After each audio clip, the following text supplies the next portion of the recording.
말씀의 제목은 하나님을 작게 여기지 마세요. 하나님을 작게 여기지 마세요. 최근에 한국 사회를 풍미했던 단어들이 있습니다. 취준생, 미생, 산포인생, 번아웃 이런 단어들입니다. 주로 젊은 세대에서 많이 사용되었던 유행어들입니다.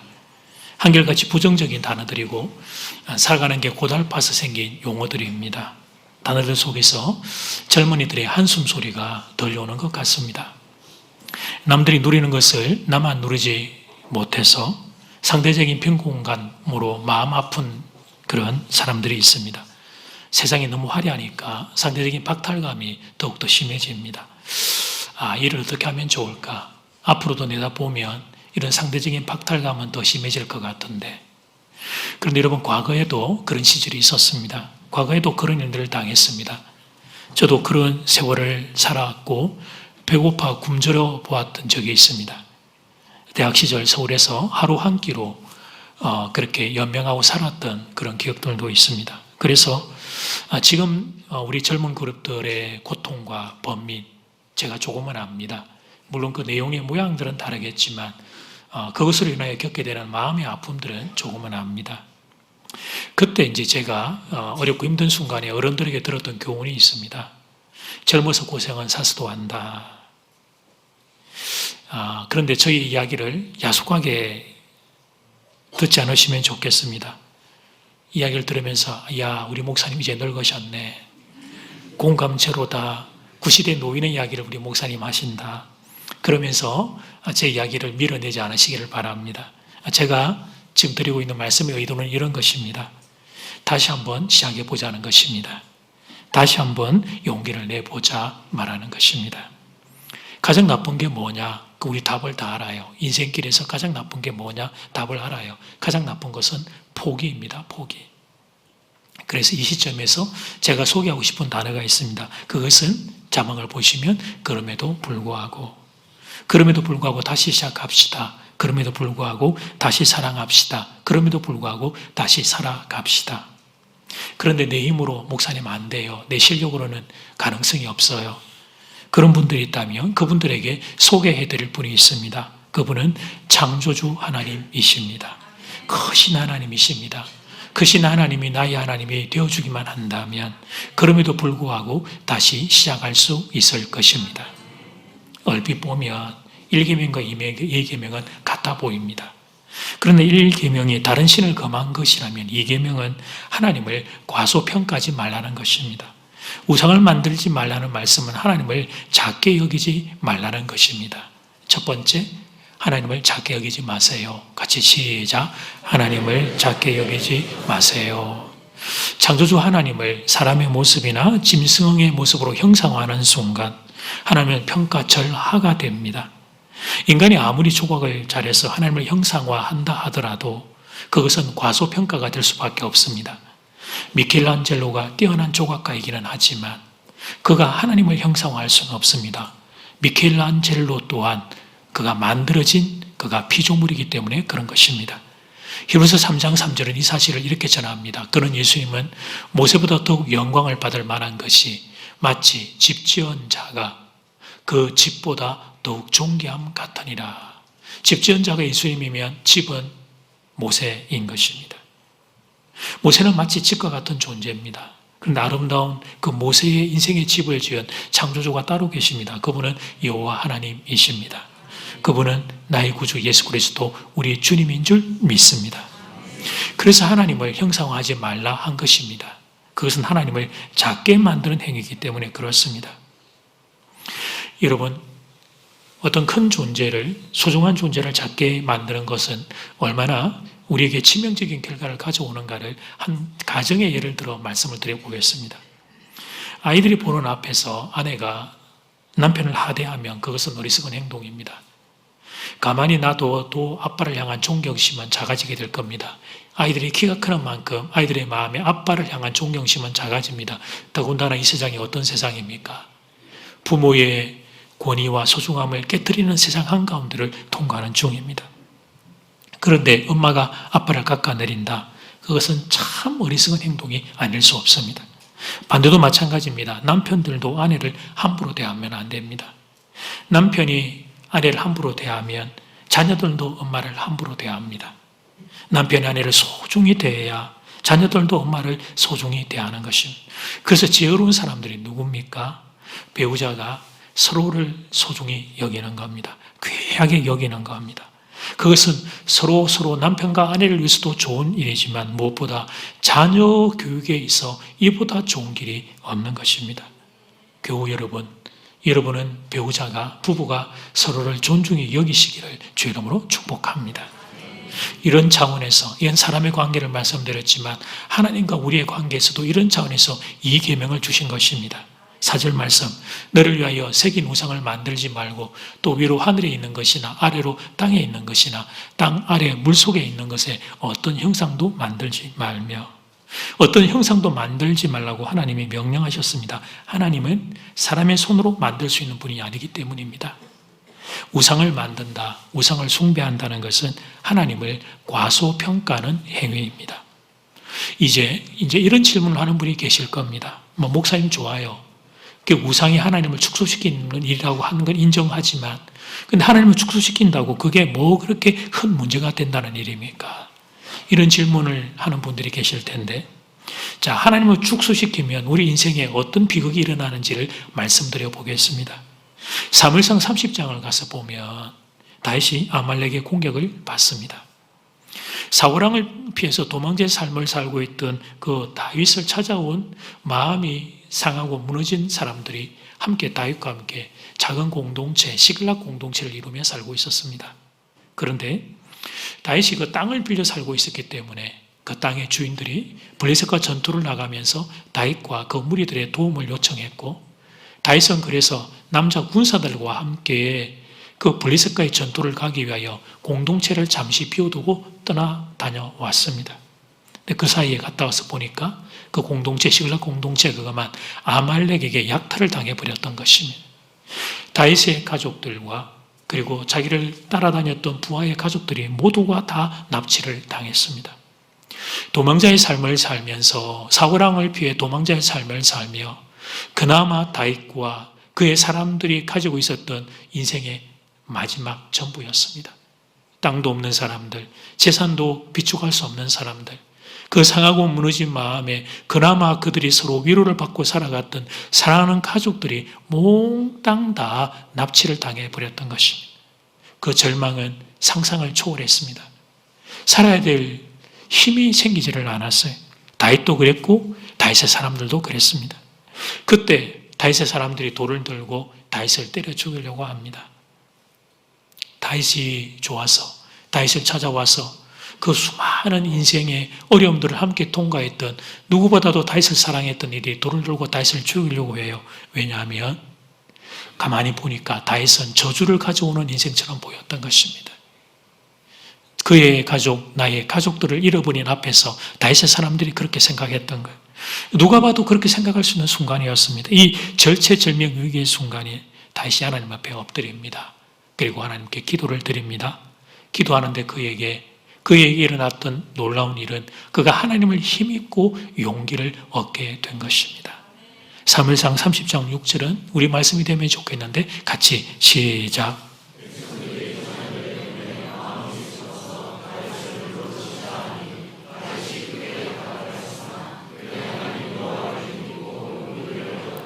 아멘. 백성이 자녀들 때문에 마음이 슬퍼서 다윗을 돌로 치자 하니 다윗이 크게 다급하였으나 그의 하나님 여호와를 힘입고 용기를 얻었더라. 다윗은 하나님을 힘입고 용기를 얻었습니다. 그 자신만이 아니라 그 은혜가 특별한 은혜여서 다윗을 따르던 돌을 들고 있던 일이 돌을 내려놓고 하나님이 다윗에게 주신 감동을 그들도 함께 전해받아 잃어버린 가족을 구하기 위해 걸음을 옮겨놓는 것까지 일어나게 되었습니다. 자, 그렇다면 사랑하는 교회 여러분, 여러분은 어떻습니까? 여러분의 인생의 위기 앞에서 하나님을 통하여 힘을 잃고 용기를 얻고 계십니까? 그러고 싶은데, 그런데 그게 잘 안 될 겁니다. 하나님을 힘입고 용기를 얻고 싶은데, 그런데 그게 잘 안 될 겁니다. 그 이유는 이것입니다. 우리가 그동안 하나님을 너무나 축소시켜 왔던 것입니다. 우리가 그동안 하나님을 너무 작게 만들어 왔던 것입니다. 그러니 여러분, 나하고 별로 차이가 없는 그 하나님을 우리가 왜 의지하겠습니까? 아니 나하고 별로 차이가 없는 하나님이 여러분 내게 어떻게 의지가 되고 어떻게 내게 힘이 될 수 있겠습니까? 이런 이유로 사탄은 끊임없이 하나님을 격하시킵니다. 세상에 다양한 문화를 가지고 하나님을 조롱하고 기독교를 조롱합니다. 흠집을 내는 거에 하나님의 영광과 교회의 영광에 흠집을 내는 거예요. 교회, 말씀, 목회자, 장로님 이런 하나님과 관련된 것들에 흠집을 내는 거예요. 그렇게 해서 하나님이 작아지면 사람들은 자연스럽게 하나님 의지하는 것을 그만두게 됩니다. 하나님을 의지할 대상이 안 된다 생각하기 때문이죠. 사탄은 바로 이 부분을 노리고 있는 것입니다. 안타까운 것은 세상 사람들만 그러는 게 아니라 성도라고 불려지는 많은 이들이 자기 얼굴에 침을 뱉는 것과 같은 행위들, 하나님과 그리스도의 영광을 격화시키는 일에 동참하고 있는 안타까움들을 보게 됩니다. 최근에 한국 사회의 모토 중에 한 가지가 있습니다. 친구 같은 아버지. 예, 좋은 말입니다. 제가 의도도 알고 또 저도 이 부분에 많이 동의를 합니다. 친구처럼 다정하고 인격적인 아버지. 아버지만 그런 게 아니라 교회 목사님도 좀 친구처럼 인격적이고 다정하면 좋겠다. 그런 기류들이 많은 것 같아요. 여러분에게 애도를 표합니다. 저는 인격적이고 따뜻하지 않은 목회자에서 여러분 어떻게 하시면 좋을지. 그런데 어쨌든 여러분 우리가 가정에서 아버지를 향한 이런 생각들이 많이 있어요. 그런데 사랑하는 여러분, 아버지는 단지 친구가 되어서는 안 됩니다. 아버지는 때론 엄한 아버지여야 합니다. 자녀들이 함부로 할 수 없는 우러러 볼 수 있는 대상이 되어야 하고 존경의 대상이 되어야 합니다. 그래야 자녀들이 아버지를 의지할 수 있게 됩니다. 아버지가 하는 말에도 귀를 기울이게 됩니다. 자녀들은 아직 덜 자란 존재들입니다. 부모에 비해 살아온 경험의 지수가 적을 수밖에 없습니다. 그래서 자녀들의 판단은 옳다고 생각하지만 가만 보면 틀릴 가능성이 높습니다. 그럴 때 자녀들이 인생에 잘 되라고 아버지들은 잔소리를 자주 하지 않죠. 정말 중요한 순간 인생의 포인트에 한마디씩 아버지가 말을 던집니다. 그때 아버지가 단지 나하고 친구 정도라면, 나하고 그냥 놀고 나하고 같은 수준이고 내가 보기에 자녀들 눈에 아버지가 우습게 보인다면 자녀들은 아버지의 말을 듣지 않을 것입니다. 나와 같은 크기의 사람, 내가 볼 때 우습게 보이는 사람, 그 사람의 말은 들을 필요가 없기 때문입니다. 하나님도 똑같습니다. 우리가 하나님을 작게 여기면 여기는 만큼 우리에게 손해입니다. 왜 그렇습니까? 하나님 의지하는 것이 안 될 것입니다. 하나님을 믿으려고 하지만 하나님이 내게 믿음의 대상으로 다가오지 않을 것입니다. 그래서 하나님이 이 계명에서 하나님의 형상 만들기를 금지시키셨던 것입니다. 그것은 하나님을 축소시키는 행위이기 때문입니다. 그 결과 우리는 하나님을 나의 힘으로 붙잡지 못하게 된 것입니다. 앞선 세대와 우리의 큰 차이점 중에 하나가 뭐예요? 우리 어른들은 생각했습니다. 하나님을 믿으면 살 수 있다고. 우리 세대의 특징은 뭡니까? 하나님을 믿어도 안 될 것이다고. 사랑하는 교우들이여, 여러분의 인생에 하나님의 크신 분이 되기를 축복합니다. 여러분의 믿음의 대상에 능력되는 분이 여러분의 하나님 되시기를 주의 이름으로 축복합니다. 두 번째, 하나님을 형상화하지 마세요. 시작. 하나님을 형상화하지 마세요. 그런데 왜 사람들은 하나님을 형상화하려고 할까요? 이유는 자기의 욕심을 관철시키기 위해서입니다. 뭔가 형상이 있다. 그러면 그게 있으면 눈에 보이고 손에 잡히면 그 신의 능력을 내 욕심을 위해 갖다 땡겨 쓸 수 있다고 생각하는 것입니다. 그래서 저는 우상을 이렇게 정의합니다. 여러분 자막 보시면 우상은 인간 욕심의 발로이다. 다산을 원하면 다산의 신을 만듭니다. 동남아 가보시면 그래서 여러분 그 여자의 신에 가슴들이 많이 있는 신을 만들기도 하고 남자의 신 같은 경우에는 남자의 성기를 크게 만들기도 합니다. 자기가 필요한 것을 만드는 것입니다. 바다를 항해하는 사람들은 바다의 신을 만듭니다. 그 바다의 신에게 빕니다. 인간들이 얼마나 교묘한지 모릅니다. 일단 우상을 딱 만들어서 숭배하는 것처럼 그들이 합니다. 그런데 그 우상은 자신들의 욕심의 표출인 것입니다. 겉으로는 숭배하는 것처럼 보이지만 실상은 자기가 원하는 것을 투영시키고 조정하는 거예요. 각자 자기가 원하는 걸 얻기 위하여 우상을 만들어 놓고 그리고는 숭배하는 것처럼 보이는 것입니다. 하나님을 형상화하려고 하는 시도 또한 이런 생각의 연장선상에 있습니다. 하나님을 내가 조정하고 싶은 것입니다. 하나님을 내가 원하는 걸 얻기 위한 도구로 사용하고 싶은 거예요. 대표적인 얘기가 출애굽기 32장에 출애굽 이스라엘 백성의 황금 송아지 사건입니다. 황금 송아지 여러분 보고 있습니다. 모세가 시내산에 계명을 받으러 올라간 동안 모세가 드디어 내려오자 이스라엘 백성들은 송아지 우상을 만든 뒤에 저기서 경배를 합니다. 그러면 되었는데 왜 송아지였냐? 이집트에서 그들이 애굽에서 살 때 그들이 보았던 신들 중에 하나예요. 태양의 신, 파라오, 그리고 그 농사를 짓는 땅이었기 때문에 저 황소가 그들에게 있어서는 그 문화권에서는 중요한 존재였기 때문에 신으로 추앙받았어요. 그런데 그들이 만들었던 황금 송아지는 이집트에서 그들이 숭배했던 신을 만든 게 아닙니다. 출애굽기 32장 4절 말씀을 보면 아론이 그들 이스라엘 백성의 손에서 금고리를 받아 부어서 조각칼로 새겨 송아지 형상을 만드니 그들이 말하되 이스라엘아 이는 너희를 애굽 땅에서 인도하여 낸 너희의 신이로다 하는지라. 애굽 땅에 있었던 신이 아니라 애굽 땅에서 너희를 인도하여 낸 신이라고 말하는 거예요. 송아지를 만들어 놓고는 이 신을 자기를 애굽에서 인도하여 낸 신이라고 말합니다. 사랑하는 여러분, 이스라엘 백성을 애굽으로부터 인도하여 낸 신은 누굽니까? 그렇습니다. 여호와 하나님이십니다. 그러니까 이스라엘 백성들은 하나님을 형상화했던 거예요. 하나님을. 다른 신을 만든 게 아닙니다. 하나님을 만든다고 만들었던 거예요. 모세가 올라갔다가 들이 내려오니까 그들의 눈에는 그동안 모세가 하나님의 형상으로 보였던 거죠. 그리고 모세가 보이지 않고 들이 내려오니까 모세를 대신할 하나님의 형상이 되는 신을 우상을 만들어 놓고 그들은 자기가 하고 싶은 이야기, 자기의 욕심들을 투영하고 싶었던 것입니다.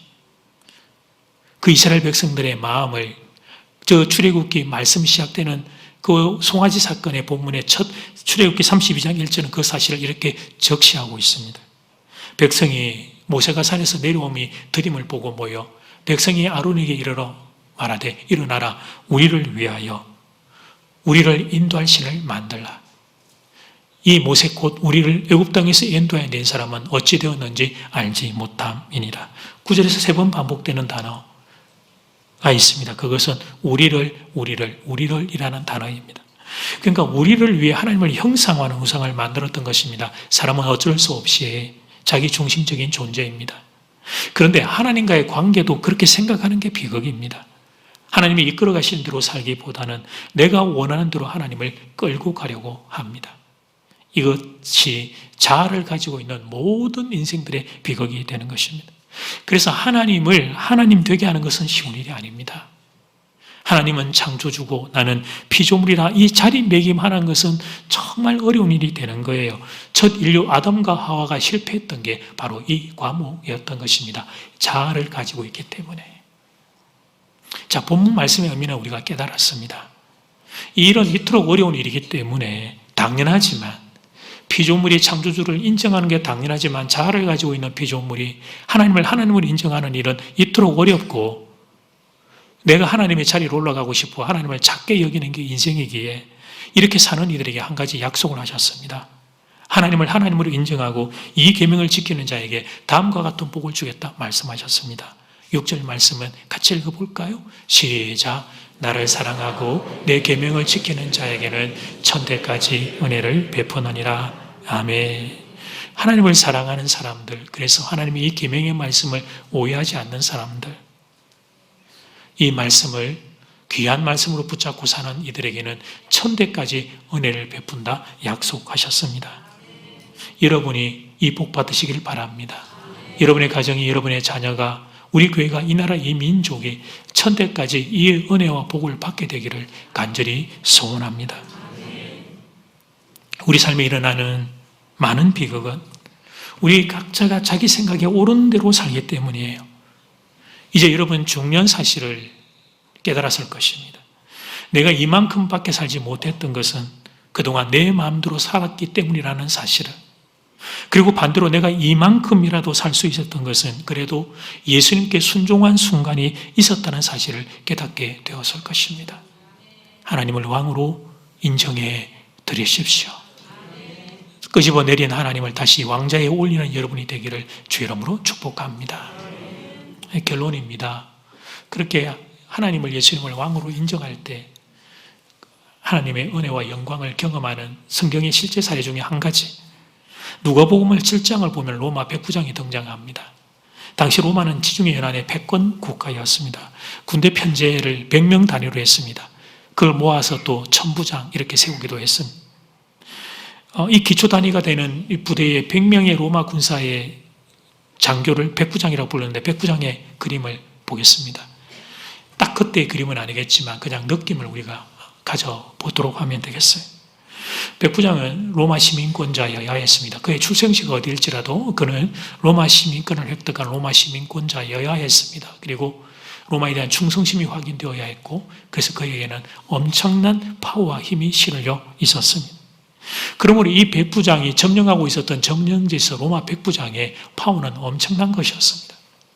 그런 백부장 중에 한 명이 예수님께 도움을 요청을 했습니다.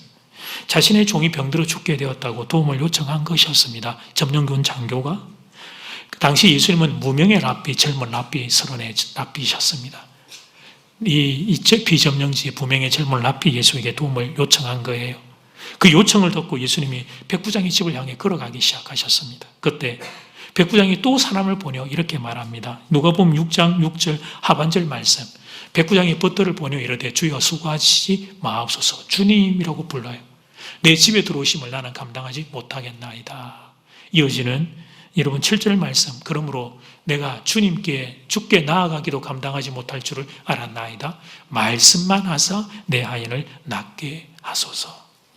예수님을 주인님 아도나이라고 부릅니다. 종이 주인을 부르는 호칭입니다. 점령군의 장교가 피짐의 민족의 무명의 랍비를 보고 주인님이라고 부릅니다. 자신은 추한 인생이라 감히 예수님을 아련할 수 없사오니 말씀만 하셔도 황송하겠다고 말합니다. 내 아래도 병사가 있어 가라 하면 가고 오라 하면 옵니다. 그러니 주인인 예수님 종에게 말씀만 하옵소서. 주인이신 예수님 종에게 말씀만 하옵소서. 저희 집에 오심을 제가 감당할 수가 없겠습니다. 이렇게 말한 것입니다. 백부자 종이 치유를 받게 되었습니다. 그리고 예수님의 백부장을 이렇게 칭찬하셨습니다. 누가복음 7장 9절의 하반절 말씀, 여러분의 말씀이 되기 원합니다. 같이 시작. 내가 예수님이 너에게 이르노니 이스라엘 중에서도 이만한 믿음을 만나보지 못하였노라 하시더라. 아멘. 이만한 믿음을 만나보지 못하였다. 사랑하는 여러분, 로마 백부장은 어떻게 이런 식으로 행동할 수 있었을까요? 당시 사회적인 신분으로 보면 아무리 생각해도 백부장이, 로마의 백부장이 피지배 민족의 무명의 랍비보다 훨씬 위에 있었는데 어떻게 그는 이런 행동을 할 수 있었을까요? 백부장은 예수님을 하나님으로 보았던 것입니다. 백부장에서 예수님은 크신 하나님이셨던 것입니다. 설교를 직접 들었는지 기적의 현장을 직접 목도했는지는 알 수 없습니다. 그가 직접 본 것인지 소문으로 들은 것인지는 우리가 알 수 없으나 예수님의 걸음과 행적을 보며 로마 백부장은 알았던 것입니다. 이분은 하나님이시구나. 그래서 백부장은 예수님의 그 크심에 합당한 경배를 올려드렸던 것입니다. 그리고 그 결과 예수의 기적을 경험할 수 있었습니다. 사랑하는 교회 여러분, 저는 여러분이 예수의 기적을 경험하기를 원합니다. 그 길을 가르쳐 드리겠습니다. 예수님을 왕으로 인정해 드리십시오. 예수님을 창조주로 높여 드리십시오. 왕이신 예수님 앞에 무릎을 꿇으십시오. 겸손하게 무릎을 꿇으십시오. 하나님은 당신을 왕으로 인정하는 인생에게 나타나십니다. 하나님은 당신을 왕으로 인정하는 교회에 임재하십니다. 하나님은 당신을 왕으로 경배하는 나라와 민족 가운데 임재하십니다. 영광으로 나타나십니다. 기적으로 나타나십니다. 축복으로 나타나십니다. 오늘 이 시간 크신 하나님의 임재를 여러분 모두 경험하게 되기를 소원합니다. 그동안 우리가 축소시켜왔던 하나님, 그 하나님을 하나님의 자리로 올려드립시다. 하나님이 왕이십니다. 우리 인생의 왕이십니다. 온 우주의 왕이십니다. 지금 나라와 민족을 위하여 기도하며 우리가 소원하는 것, 하나님의 임재와 하나님의 통치와 하나님의 은혜와 하나님의 기적과 하나님의 역사를 우리가 다 원하는데 그 하나님을 왕으로 인정할 때에 이 일이 일어날 줄 믿습니다. 그 신 하나님을 경배하는 여러분의 자리에 하나님의 기적이 나타날 줄 믿습니다.